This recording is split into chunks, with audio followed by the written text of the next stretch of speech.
start again on page 5, just a quick summary. So the areas which I highlighted were the risk of management override and revenue recognition, which are standard risks which we consider as part of our ISO 240 accounting and auditing standards. Further details are provided on page 10. What I highlighted was there was a change in focus to the revenue recognition that we looked at in terms of the COVID-19 grants which the council received. And because they've received millions, we just want to ensure that they've been accounted for correctly in the accounts. Moving on, and then on page 5, I also talked about the valuation of land and buildings, where we are focusing more on assets which are valued at fair value, which there's marketable evidence for the values, and assets which are valued based on income. As an example, it would be car parks. I'll move on to page 6. The first risk on there is Pfi Financing. This is the same as last year, and there's no change to the risk of focus. This is an area that we look at because there's a big figure on the balance sheet which has a lot of complex calculations that we need to ensure are correctly applied in the accounts and the models. We have got a specialist to review the models to ensure that they are being applied consistently. The next one is the pension fund, where there's a liability as a result of the pension scheme. Again, there's no change in risk of focus from the prior year. Similarly to the PP and financing, it is a big value on the balance sheet of 442 million, and it requires a lot of estimation techniques. And there's external specialists used, and EY also used their own specialists to ensure that the assumptions which are used to calculate the liability are reasonable. Finally, on page 6 is accounting for Synfin waste. We had this risk last year as well. The risk is around ensuring the amount that has been capitalized in the accounts of 5 million for this year has been accounted for correctly, and also it is recoverable. Therefore, we looking at the expenditure and ensuring the figures and the amounts are correctly accounted for in the disclosures of the accounts. Those cover the audit risks that we've identified. I'll move next on to materiality, which is page 7. The materiality that we've set again is on a similar basis to the prior year, where we use the gross expenditure. The figure that we use as planning materiality this year is 6.4 million for the group, which covers the DHL when Derby Homes Limited when they're consolidated into the accounts. This is where we feel that this is at the amount where we feel that the users would be at, identify the users as being the area where there would be if there were errors above this level, the accounts would not be fairly stated.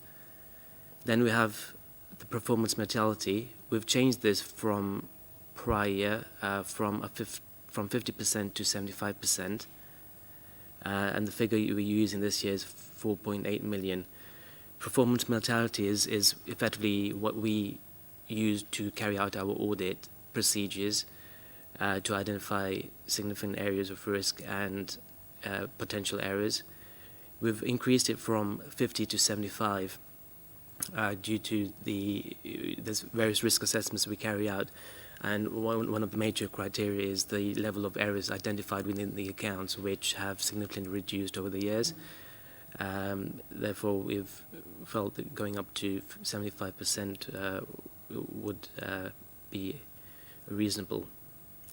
And then audit differences, any errors that we identify in the accounts above 0.3 million we'll report to yourselves or within our audit results report.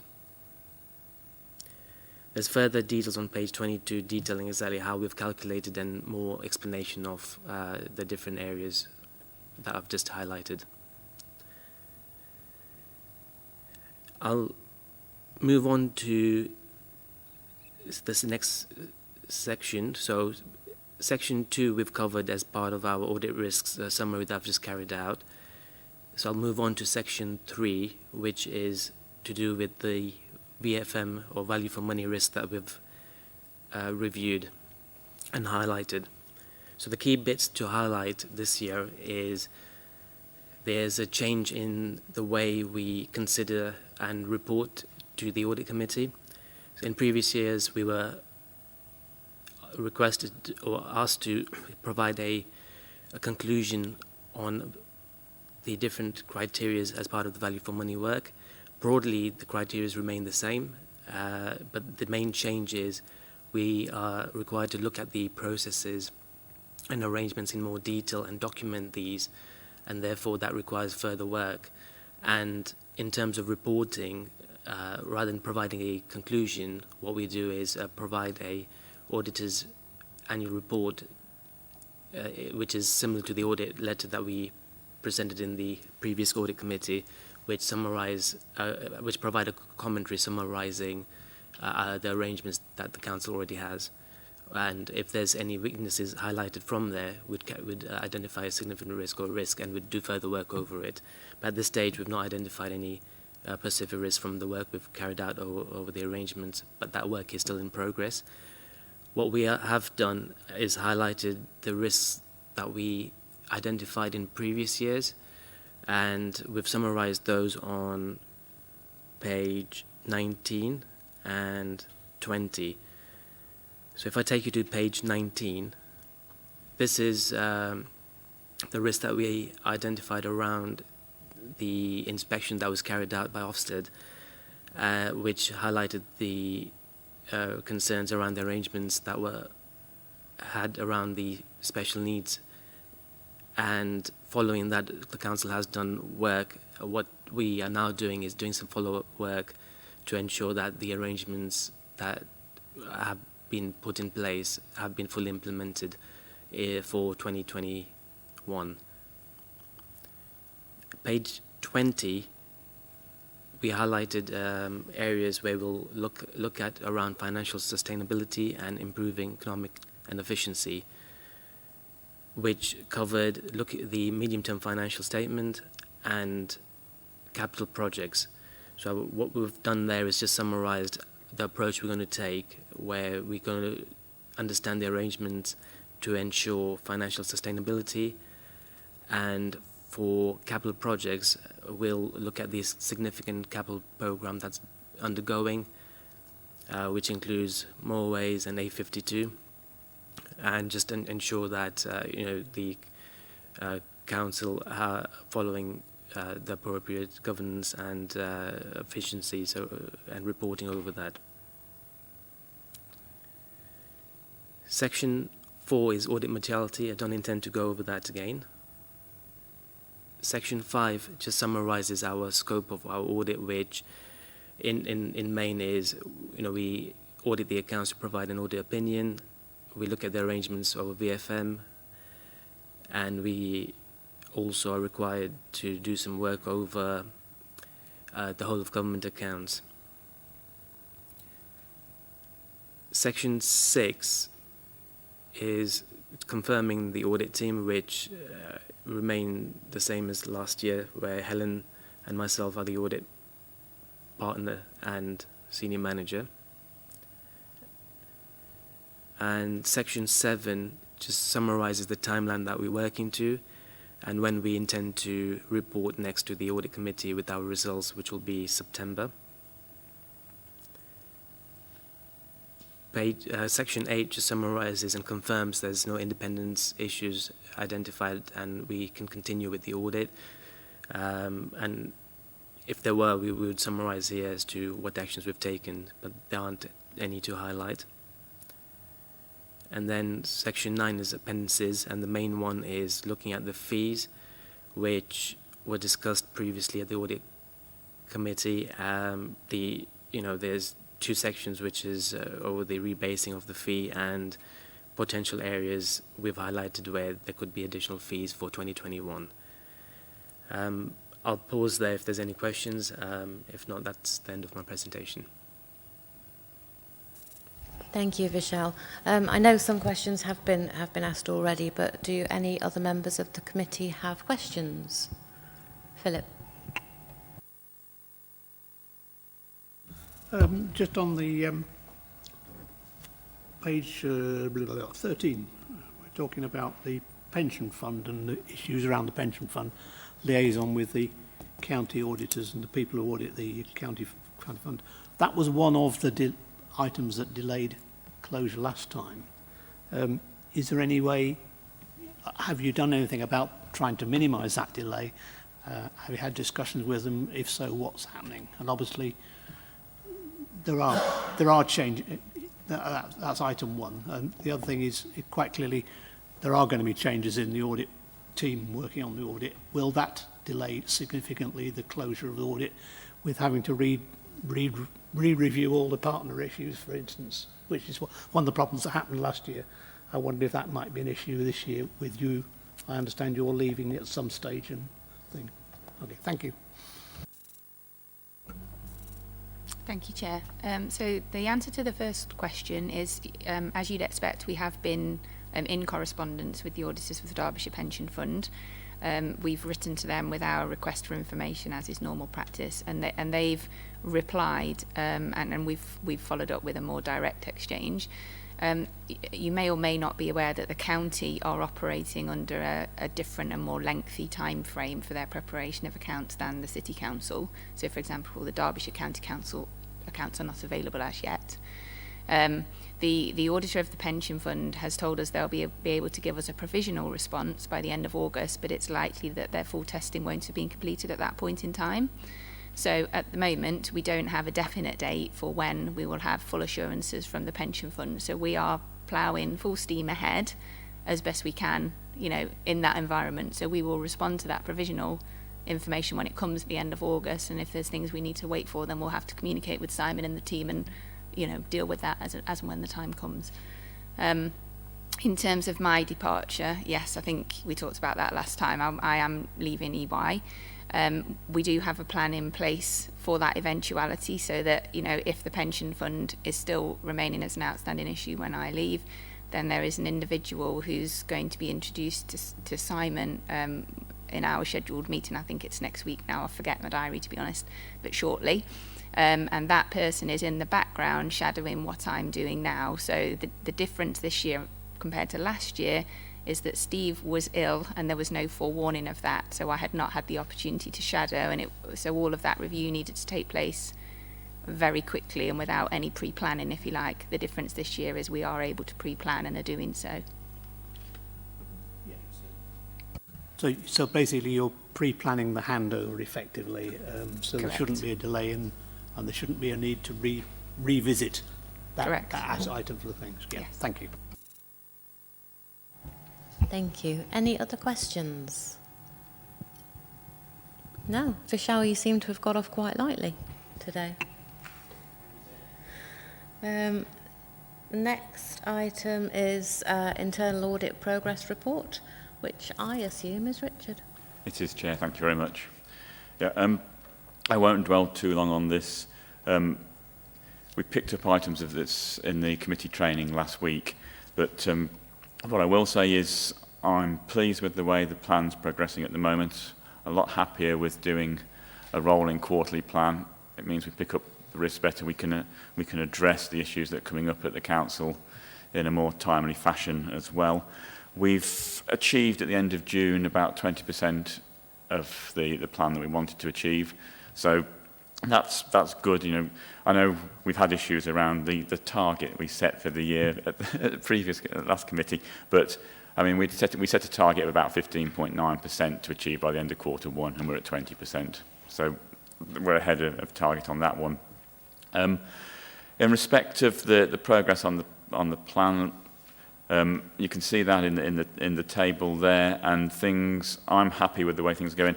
Martin and Hannah are with me, and I know that was one thing that the committee picked up last time. You don't get to see the other auditors. They're the two group auditors that work with me on this, and they're the ones that schedule all the audits, and we're happy with the way the auditors are going. All the auditors have got plenty of work to be doing. We're still having a few issues around people not getting back to us in a timely fashion, and that's across the board. That's just from when we're setting up audits, when we send out draft reports, that type of thing. But even sometimes during the audits as well, we're finding that people aren't coming back to us. But these are small pockets. I mean, in the main, this is very, very good.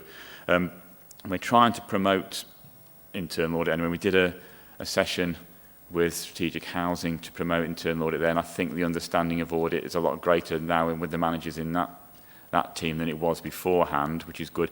But it has highlighted, well, several things have highlighted to us. We need to do more of this across the council because there are still areas that don't really know what internal audit do and don't know what to expect when we arrive on their doorstep.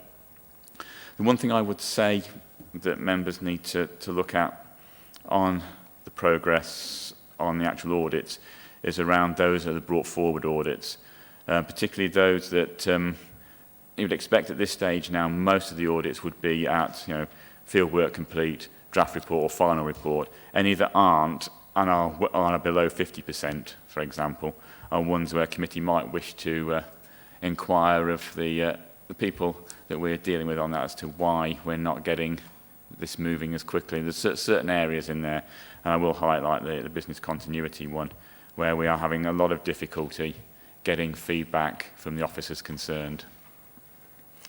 The actual completed audit assignments are listed in the table on page 6. Again, there's three limited there that, and then you've got the explanation below on all of those. And one of the ones I will draw your attention to is the Derby Arena car parks one, and the issues we've had around that of, again, not getting people to respond to the draft report. What I will do is we sent out a separate memo. One of the things we spoke about at the last meeting in June was the escalation process. What we have done is we've issued the rest of the report because we'd had feedback from those officers concerned, but around the area to do with the actual car park itself and the use of it by Derby County Football Club, we were not getting any responses from those involved with the contract for that. So we've issued a memo on that one, and I will make that available to all members of the committee so you can see what was said in there. Just moving down then onto the recommendations. Again, the key thing here is for members to decide whether or not they think that management are moving quickly enough. A quick update on a couple of the ones. As I already said earlier, the coroner's one is now complete. The bereavement services one's more interesting, and there's a new service director there, and the head of service is talking to her about the way he wants to take that forward. So we're allowing a bit of time for that to happen so the new service director can understand what the issues were and whether she's happy with the plan they've got going forward on that one. When it comes to the moderate risks, again, there's areas where we're not getting particular engagement from people on that one. However, what I can report is that the special education needs, the action plan recommendations there have all been implemented. We're just waiting for the evidence on that to finally sign all that off. And the strategic housing one, again, that has been implemented, and again we've asked for evidence just to make sure. So we're not, although the officers are saying they've been implemented, we're not taking them out just yet because we're still waiting for proper evidence to come through. And that's all I really wanted to say on that, Chair. Thanks, Richard. Members of the committee, given that we had training on this just a week ago, though it feels like a lot longer, any questions from anybody? Over to you, Philip.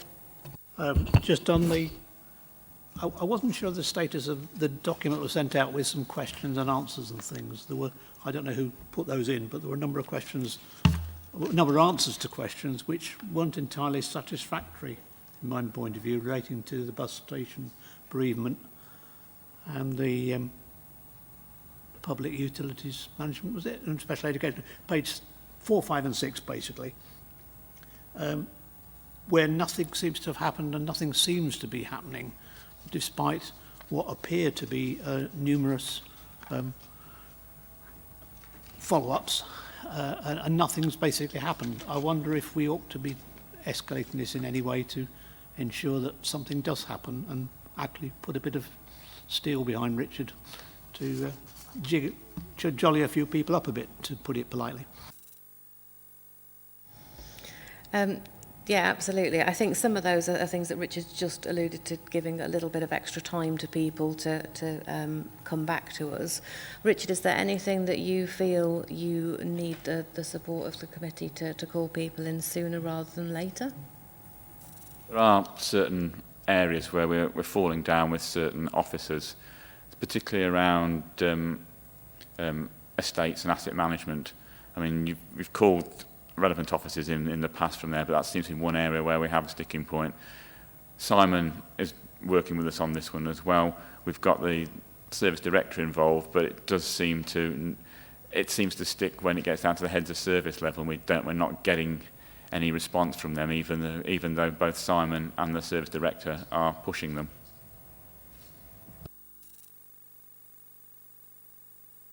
Thanks, Simon. I mean, clearly they, if nothing's happening, is it important enough to escalate it anymore? Is it worth Richard kind of going back and saying that the committee has expressed some concern about the lack of response, and consider whether we ought to having people up here? You know, I mean, they're not all the most fundamental systems in the organisation. I don't wish to belittle the work, but they do need to be followed up, and they do need to be, otherwise basically Richard's wasting his time, we're wasting our time, and you know. Thanks. Simon was just about to come in, Philip. Sorry. I can confirm that the system has changed. The escalation process is now in a time, there's time, a bit like debt recovery time parameters that we will follow it up. It was escalated up to me with the expectation that the service would provide it. We will have a policy that if that, Richard highlights, that hasn't been complied, that particular officer responsible for that service will be asked to meet direct with their strategic director and to provide that information. To be honest, for Richard and the audit team, they're here to test the assurance and internal control framework. The responsibility for discharging it is for management and ultimately for, say, that service estates that you talked about. I am the strategic director accountable, so I imagine that head of service will be in my office in the next week because it's still not resolved. Thank you.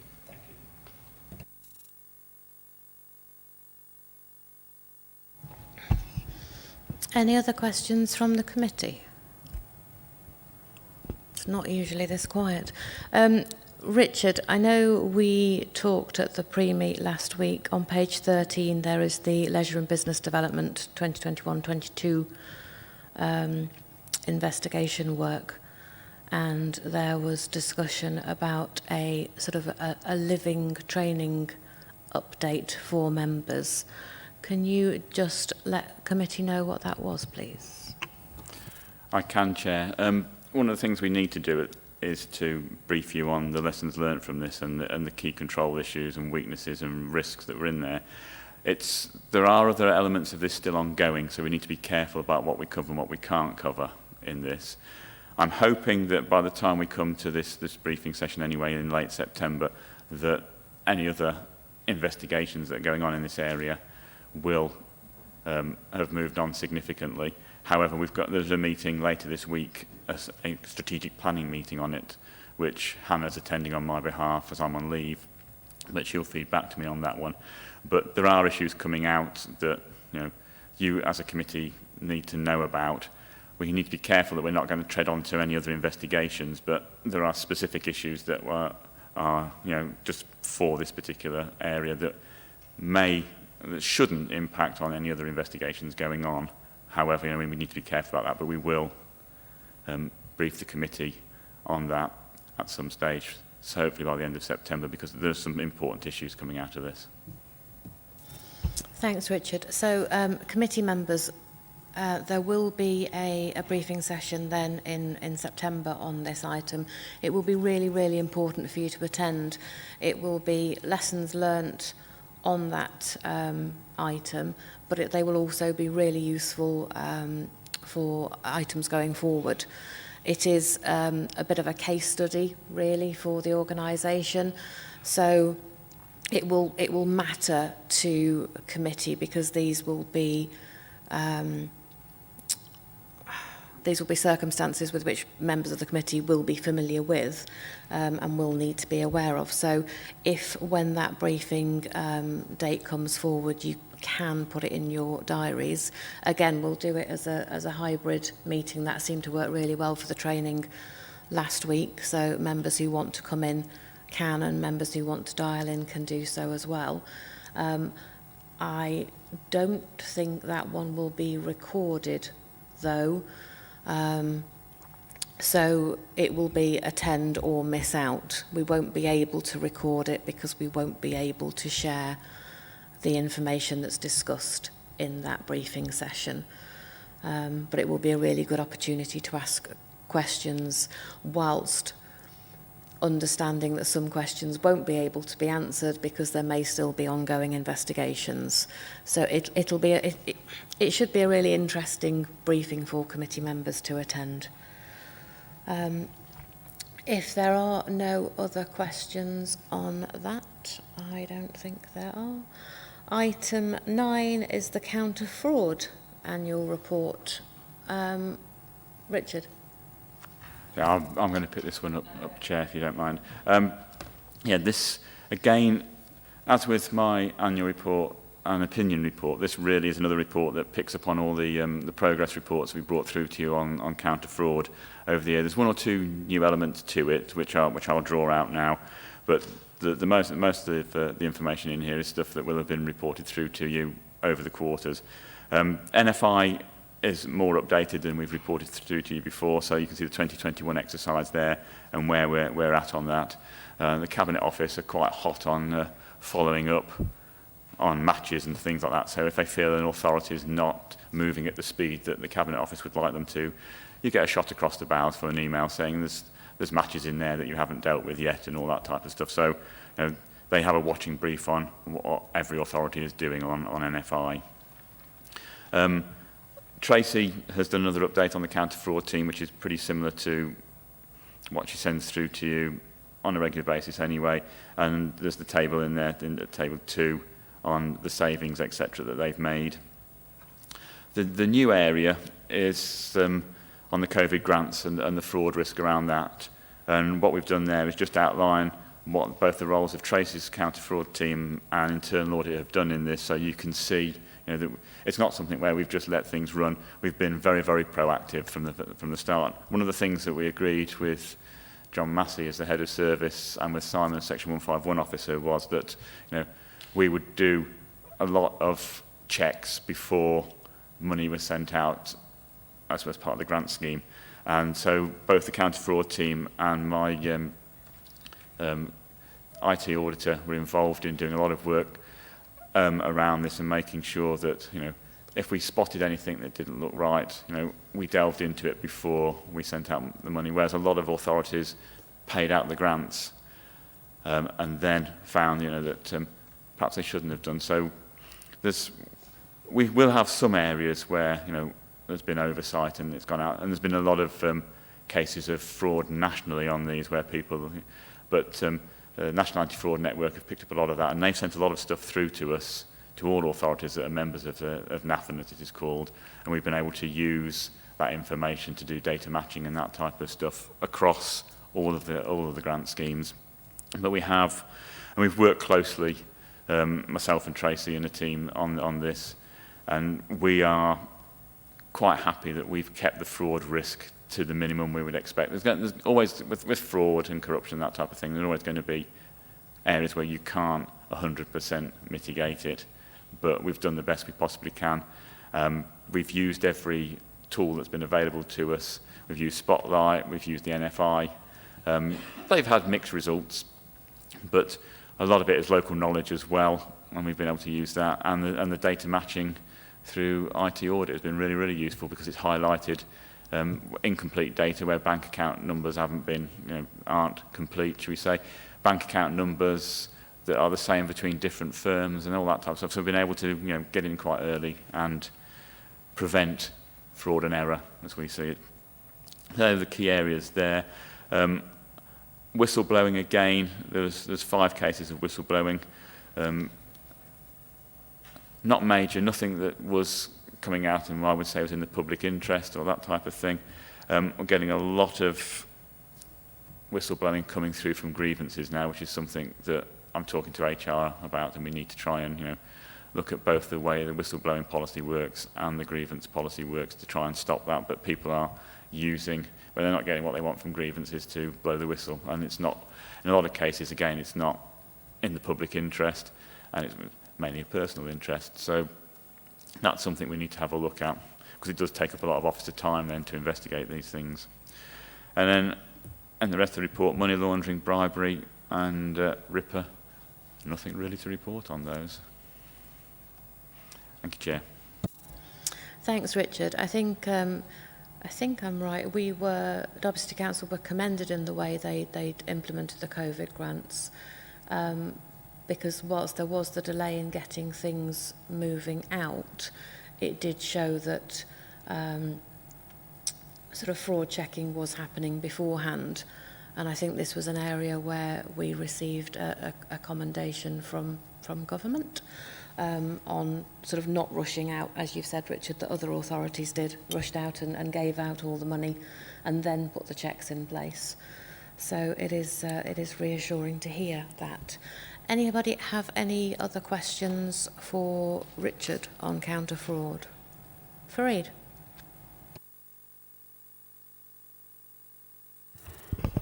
Chair, can I ask a question on appendix? Is it appendix? There's only one appendix, I think. Page 2. A, continue to work with Audit social care to prevent fraud in supported accommodation. I was just wondering if you could comment on the nature of the suspected fraud that you were trying to look into. I'm just wondering if I could get a gist of what's happening in that service area. I think is it preventing fraud, very top of page 3. Preventing fraud, highlights for the stream include continuing to provide additional checks for right to buy. Was it that one, Fareed? No, it's not right to buy, it's adult care, adult social care, to prevent fraud in sport and accommodation. But the one Page 2. underneath the right to buy heading. Hang on a minute. Yeah, that's the one I'm looking at. So you've got A, continuing to work with adult social care to prevent fraud in supported accommodation. B, Yeah. working with... Yeah, okay. So yes, top of page 3, Richard. I don't know if you're able to answer this. I'm not exactly sure what Tracy and her team do on this area, but I can get John Massey to provide a response to Councillor Sain on that. That would be great. Thank you, Richard. The problem that we have for Fareed when we don't have the relevant members to present the report. Any other questions on that Richard may or may not be able to answer? Philip? Just quickly, on the COVID one, it's quite clear there's a dichotomy between needing to get the money out to people as quickly as possible and ensuring that the necessary checks are done before they go giving out. And you've highlighted the various tasks which are, as you say, fairly all-encompassing. I couldn't just think of any others off the top of my head. But have you actually found any errors, anybody who's had money who shouldn't have? You don't actually say that there. Have there not been any, or has it all been stopping people before the money's gone out? Richard, are you able to answer that one? I can, yes. We've found 42 cases so far where money needs to be repaid, whether it's fraud or they weren't entitled to it under, whether that's an error that, they weren't entitled to it, but we still got paid out, I don't know. So whether it's deliberate fraud or not, we don't know. 9 of those have paid back in full, so but we're still following all those up. But yeah, it wasn't 100% foolproof, but it was as good as as we'd have expected. What sort of figures you talking about? In all, just on without the discretionary grants, there was 8,604 grants have been paid out. So if you imagine that only 42 cases we found so far out of 8,600 is quite small. Anybody else before we move on? No? Okay. Item 10 is the 2020-21 year-end risk assurance report, which I believe Heather is presenting. Thank you very much, Chair. Can everybody hear me okay? Excellent. Okay. Yeah, this report presents the kind of 6-monthly update that we do around risk assurance. So many members will be aware that we refreshed our risk management strategy and handbook at the end of last year. And actually, as part of that, what we did was kind of reposition the way we were reporting risk to focus more around assurance. However, what this report does also include is an update on the strategic risk register. So members may wish to refer to paragraph 4.4, which just gives a progress update around the controls and the actions that we have taken, and also I think the opportunities that we've identified during the kind of the last half of 2021. So I guess areas that I thought it might be useful to highlight. So first of all, around roles and responsibilities, kind of communication, that risk is everybody's business is obviously something that we're continuing to pursue. So Sarah Walker did an update at the April Managers Conference, which does get extremely good attendances actually. We've also done just continue sort of ongoing sessions with CLT, corporate leadership team, and also our senior leaders network. We have a planned session in the autumn. We're also identifying risk champions, and we're continuing to promote that through some of our manager bulletin emails that go out, and actually we've secured 2 new risk champions over the period with respect to legal and HR, which is positive. But obviously we're looking to extend that, and we're putting in place a communication plan to just kind of continue that communication in the most kind of relevant ways.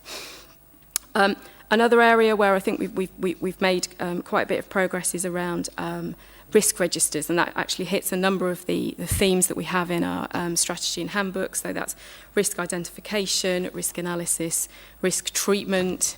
But actually we've done a full review of departmental risk registers as part of the business planning process this year. We've also completed an analysis of the emerging risk themes, and that was presented to both the corporate risk management group and also corporate leadership team, where we had a good discussion about that. Directors have also been requested to complete a review of those risks that obviously they drew up in March. We appreciate it's quite a dynamic situation at the moment, so that is currently happening. Other areas where we have made progress is around, I'd say, risk assurance. So the Corporate Risk Management Group continues to be a very active and engaging group. It's chaired by our Monitoring Officer, Emily Feenan, and gets, I think, good contributions. We do undertake deep dive reviews from time to time, as well as just continue to challenge risk scores and mitigations, and also look for opportunities, because this is both a sort of a risk and an opportunity framework. We also work very closely with internal audit, and Richard Bonham in particular, and the audit plan that I think was presented to you at the last meeting was based very much on the risks that we were seeing emerge in other areas. The other area where we've made progress is around risk appetite. Following a good discussion with corporate leadership team about this in March, we are intending to take that forward and kind of have a broader conversation around risk appetite with our heads of service, and that session is planned in September. So it's positive to note that all of the controls that we have in place in terms of the strategy and the handbook, as assessed in the mid-year position, we're also assessing at the end-of-year position that all of these controls are in place. We, as part of our risk monitoring, we do regular reviews of all of our directorate risk registers, but in particular our strategic risk register. So Appendix 1 presents an overview of the strategic risk register at the end of quarter 4, which is March. We have identified some risks for further action, so they are highlighted at 4.8. So this is where the Corporate Risk Management Group will undertake deep dive reviews on these areas. The other area, we have also identified 2 where we feel targeted reviews by the assurance team would also be helpful, and they are listed at 4.9. So at this stage, obviously members are welcome to review Appendix 1. Overall, I was heartened that actually many of our risks are actually going in the right direction, despite this being an incredibly challenging and dynamic year, quite frankly. It's you know, from our risk point of view, we have obviously escalated and de-escalated at different points, with particular in respect to COVID and some of the challenges that has brought. But actually, on the whole, risks are going in the right direction. We are seeing good mitigations in place, but obviously we need to continue to keep, you know, a high profile in terms of just making sure that risk management is championed throughout the organisation, and I know Audit and Accounts Committee continue to play that role. So based on the assessment at the end of at this particular point, we are not suggesting there are any risks actually recommended for risk surgery. However, that may change at the mid-year position once we have undertaken some of the deep dive reviews. I hope that provides a good summary. I'm happy to take any questions. Thank you, Heather. Much appreciated. I know some questions were circulated on this and answers provided. Does anybody have any follow-up questions or any other questions? Councillor Willoughby. Just a follow-up question, and I thank the officers for responding to the questions before, and I think it sort of worked. As you can see, we haven't people. You know, when you've had a silence, it's because we've already had questions asked. But just to show that we do follow up, and it's useful obviously to read through the responses from other people so you don't ask the same questions again, obviously, which I think has happened in one case in this meeting. You said my final question was about, I was questioning about why risk SR7, CR6 on the contract management, why that wasn't for a risk surgery, and you sort of gave an explanation, but it was just to make sure that that was flagged and sort of, you know, followed up to make sure that if it does need it to be there, Heather, that, you know, it is obviously followed up. So. No, agree, Councillor Willoughby. That was my only sort of real issue with this. As you say, Heather, most of the scores have reduced where there have been issues. That one has increased, and there's also an emerging risk on there. So it was just really to be aware of that. But also, I suppose there's no risk surgery warranted on that as yet. What would be the point where you would consider that relevant for a risk surgery? So I liaised with Sarah, who is the oracle on this. Essentially, I mean, as part of our Q1 position, we're obviously looking at that. And if we feel it warrants a deep dive at Q1, which I suspect is likely, I think we will bring that in. In which case, it may be we'll review the position again when we come back to you at mid-year point in terms of recommendations for risk surgeries across all of the risks that are being reviewed. Thanks, Heather. Any other questions from the committee? Philip. Just a question about Alan, really. I mean, with all the increase, all the working from home and all that rest of it, does she feel that the whole thing is getting worse, getting better? And do you feel you've got enough resources to be able to do the job you want to do, when we want you to do, as effectively as you can? Sorry, is that in respect to my team in particular, or the broader council? Well, your team in particular, because obviously you're the team that does the work and recovery. Do you feel that it's got worse? Do you feel that everything's got better? I mean, in terms of the team itself, it's probably got better. just because we had a vacancy which we have now filled. But actually we have not been affected unduly by COVID. All our team members are continuing to work from home, and are operating effectively. Just wondering how do new starters get brought into the whole ethos of what risk is all about? I mean, because it obviously encompasses everybody from, whether you're, a receptionist on the door to the director or anything like that. Everybody's involved. How do they get to know about the risk assessment? How do they get to know about the issues? I guess it's part of the induction process, which actually we are reviewing in terms of how some of our kind of more assurance type elements are reflected.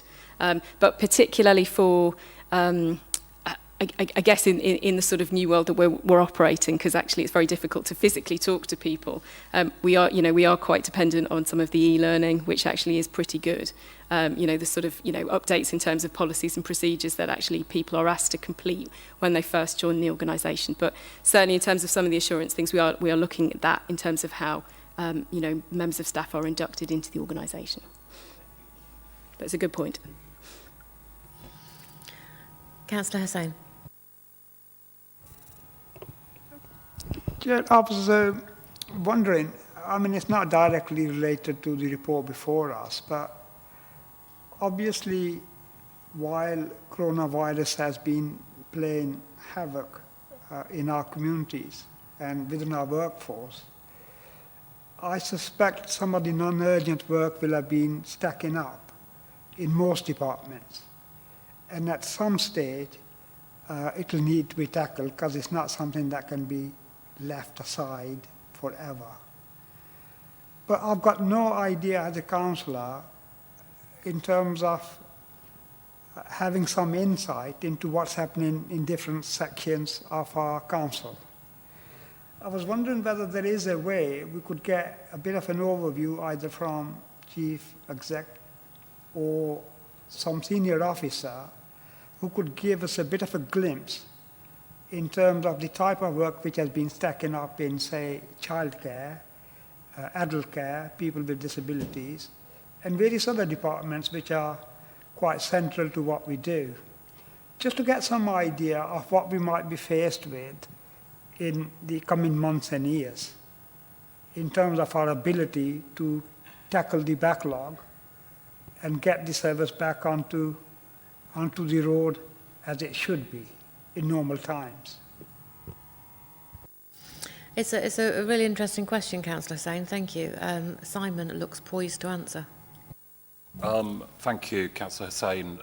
You'll remember probably about a year ago today we had a report about how the city responded initially to COVID and all the issues of prioritisation and our concerns that the lag or the tail from COVID was going to be significant in terms of financial poverty, which was partly mitigated by the furlough scheme, domestic abuse, which we are seeing increases, presentations of homelessness, we are seeing increases, children in need, we are seeing increases. So if we got to be honest, I think that the COVID impact on our regulatory safeguarding and support of the vulnerable agenda, we are seeing significant increases coming out of COVID along with every other council. Having said that, probably the backlog of how we managed those during COVID, we, as Heather indicated, most of our services carried on successfully through COVID, and we are proud of that. But if I just pick one area, for example, environmental health, we're looking at COVID secure measures. Obviously, we have a backlog in food inspections that we need to be looking at how we can resource and get back to meeting our obligations to the food standards or safety agency, I can't remember which one it's called, and everything else. So it is very challenging, but at the moment, I don't think the performance report and risk report is indicating we are self-aware of where those new demands are. We're self-aware of what our capacity was and how we've dealt with it during COVID. But if we've got to be honest, we are concerned, and I think local government is concerned, about the tail of COVID being very significant for public services. And we will have to wait to see whether the government gives funding or relaxations in some of the obligations we have to meet, because it is a bit of a perfect storm. Is that a sufficient update for you at the moment, Councillor Hussain? That's fine. I was just interested in finding whether we could actually quantify some of those issues. It may not be possible, it may be a big task, but I mean, I am aware, and you've quite rightly said, we've talked about it, but we haven't actually so far quantified it, and at some stage we'll begin to have to look at quantifying to assess the amount. I think maybe, and I'm looking at Heather a bit here, is as part of our Q2 monitoring, when we do our mid-year review, we may bring out in that a small sub-sector of that, or some of the key indicators that we're seeing in terms of need, demand, and success, if you want to call it, of our post-COVID interventions. Because, as you know, in the areas that you're interested in, we had to redesign services quickly.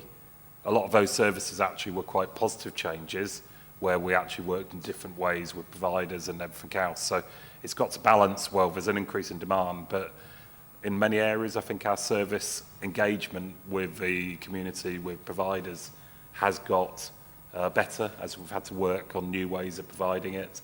So there's been, for example, here, less people coming into the council house because of COVID, but some of the quickness of resolving their issues has improved because people have adapted, and we've adapted to how, for example, we engage at that first point of contact when someone is presenting homeless. How do we, in a sense, start to meet their needs? And the danger was we closed our council house reception. Well, we never closed it, but the perception is it was closed.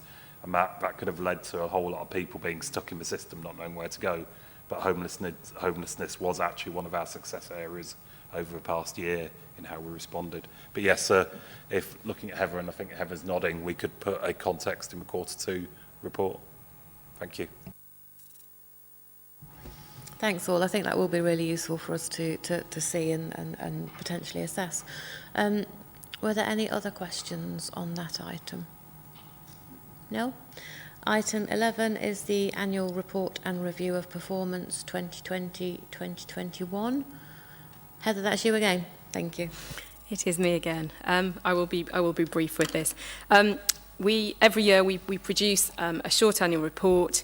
It's published alongside our annual review of performance, and it really provides a summary for not just kind of councillors, but actually our broader community, businesses and stakeholders in terms of our progress against priorities in the last year. So that includes both performance information and also the financial outturn position. The documents, I think, are important just in terms of not only, I think, celebrating what a challenging year it's been, to be honest, and also how well everybody has actually responded. In particular, I think how well our city has responded with respect to the pandemic. So we have attempted to bring that out in terms of the huge amount of partnership working that has, I think, gone into supporting local communities and vulnerable people.